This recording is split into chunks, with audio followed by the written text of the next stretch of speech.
So I just finished watching The Imaginary, a new movie by Studio Ponoc, which released on Netflix on the day of recording this video. The trailers came out a while ago, and I don't know if you saw it. So basically, the plot of the movie is there's this boy named Roger, and he is the imaginary friend of this girl named Amanda. But this guy who is literally, he acts so much like, I think it's called the children catcher from Chitty Chitty Bang Bang.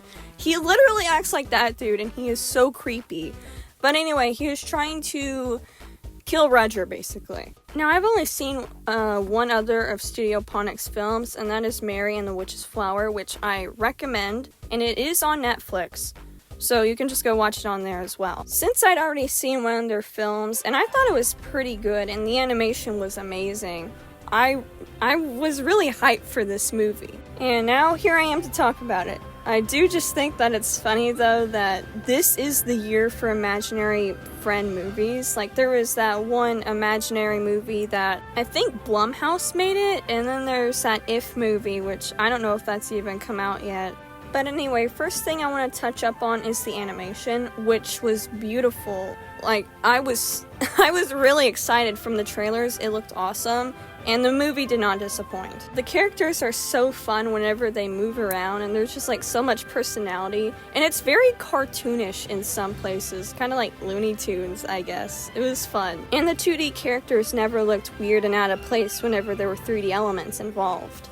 There's a lot of anime out there with good animation and just amazing visuals overall, and this movie had that, especially in the imagination scenes. Those were probably my favorite. The soundtrack was great, and it really helps with just the overall tone of the scenes. I don't think it would have been nearly as impactful without the amazing soundtrack to go along with it. Now for the story. I think that the message in the story was really good, and it was kind of bittersweet. It was good to, have a good story with a nice message, unlike some companies like Disney putting the message before the story, but whatever. Sorry if I got a little heated right there. Anyway, the story and the message were sweet, as I said. I don't know why I'm repeating that.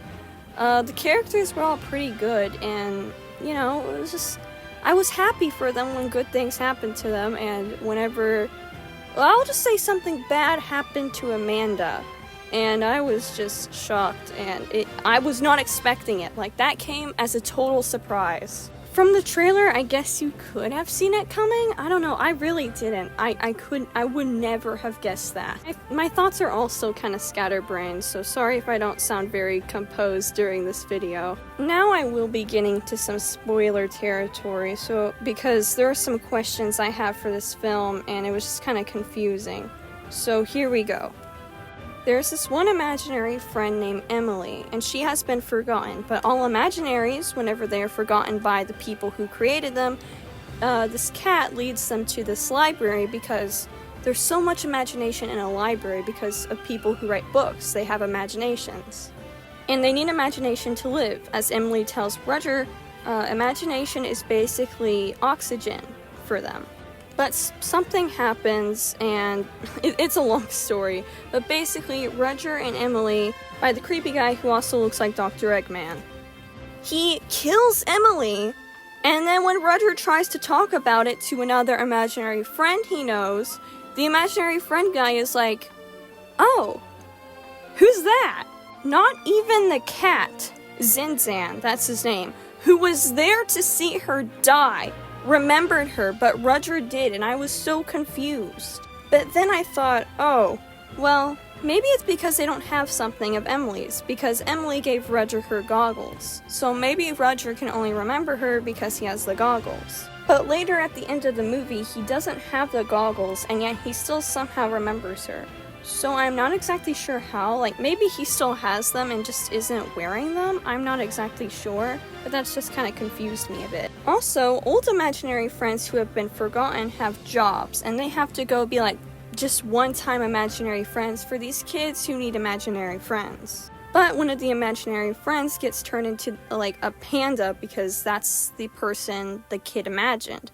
So, are all imaginary friends just recycled over and over again? Is that reincarnation for them or something? And Emily says that's supposed to be a rare event, but later in the film, the same thing happens to Roger.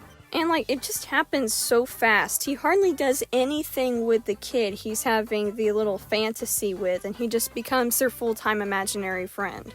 He also doesn't remember who Roger is. Like, he gets turned into this completely different person, and he doesn't remember who he used to be. But he ends up remembering who he is again and is able to save Amanda, because she got hurt earlier in the movie. I said something bad happened to her.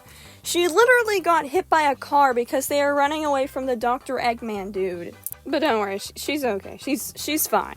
Everything's fine. Even though some parts of the movie I just didn't understand, I still liked it, and I'll probably watch it again, and who knows, maybe I'll notice something I didn't before, and it'll just all make sense, and really I was just obsessing and questioning nothing. There's so much more I wanted to talk about with this movie, but since it just came out, I figured I probably shouldn't just say everything about it. Also, editing me here, I think that the main problem with this movie is that it wanted to do so much, but it couldn't do everything, so it just kind of falls apart. Like I said, I still like the movie, but maybe it would have done better as like a television show or something. That's all I have to say, and thank you for watching this video. I hope you watch the movie, and who knows, maybe I should do a review on MaryandtheWitch'sFlower. I really like that movie, and it'd be fun to talk about it. Let me know if that's something you want to see in the comments below. Thank you for watching, and goodbye.